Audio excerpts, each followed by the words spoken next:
2015 sera une année compliquée pour l'Allemagne. Au moment où sa conjoncture s'extrait du trou d'air de la mi-2014, ayant démontré sa résilience dans un contexte difficile et pourvu de marges de manœuvre budgétaires que les autres n'ont pas, cette idée, je vous l'accorde, est moins qu'évidente. Pourquoi, au moment où le ciel s'éclaircit sur la zone euro, l'Allemagne devrait-elle s'interroger sur elle-même ? Parce qu'elle doit gérer deux fronts compliqués. Le premier est le bousculement de son modèle de croissance de plus en plus tourné vers les marchés extra-européens. Tous les pays, l'Allemagne comme les autres, bénéficient du renfort de la baisse de l'euro. Mais l'Allemagne doit aussi composer, comme les autres, avec le ralentissement économique de certaines régions du monde, notamment de la Chine, de la Russie et du Brésil, zones sur lesquelles elle est plus exposée que les autres. Rien que ces trois pays représentent aujourd'hui plus de 10% des exportations allemandes, 4 points de plus que pour la France, avec des retombées internes plus importantes qu'en France, puisque ces exportations sont presque 2 fois supérieures à celles de l'Hexagone rapportées au PIB. Elle doit de surcroît, sur ses points forts que sont les biens d'équipement et l'automobile, affronter la concurrence du Japon, dont l'offensive monétaire depuis 2 ans lui confère un avantage bien supérieur à celui que la zone euro a engrangé depuis 6 mois.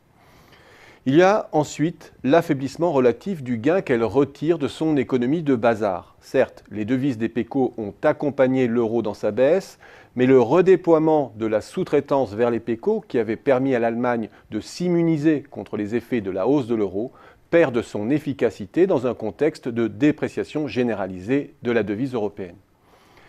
Il y a enfin le revers de la médaille de la cure de rigueur que l'Allemagne a imposée à ses partenaires. Elle doit maintenant se battre sur un marché européen qui retrouve des couleurs, mais sur lequel ses concurrents ont amélioré leur avantage compétitif. Elle parvient dans ce contexte à maintenir ses parts de marché intra-européennes, ce qui est bien, mais il lui sera difficile de faire mieux. Deuxième front, ensuite, ce que l'on pourrait appeler la rébellion du Sud contre la rigueur imposée. Il est clairement de plus en plus difficile à l'Allemagne de protéger ses créances, quel qu'en soit le coût politique et social. Et le détonateur grec sonne l'heure d'un nouveau compromis. Le jeu à la Ponzi, qui consiste à prêter pour garantir le service de sa dette, s'avère au final une fuite en avant tout aussi dangereuse que celui de reconnaître une partie de ses pertes. Devant cette impasse et le risque de contagion, il sera difficile aux instances européennes de proposer une solution circonscrite au seul cas grec. L'Allemagne est à nouveau acculée et la France, pays des demi-mesures, se retrouve au centre du jeu, médiateur entre deux extrêmes. L'Allemagne a perdu une nouvelle occasion d'affirmer son leadership bienveillant sur la zone. Et c'est sur la défensive qu'elle s'engage sur une année scandée par les multiples commémorations de sa défaite. Au final, l'Allemagne n'ira pas forcément plus mal que les autres l'an prochain.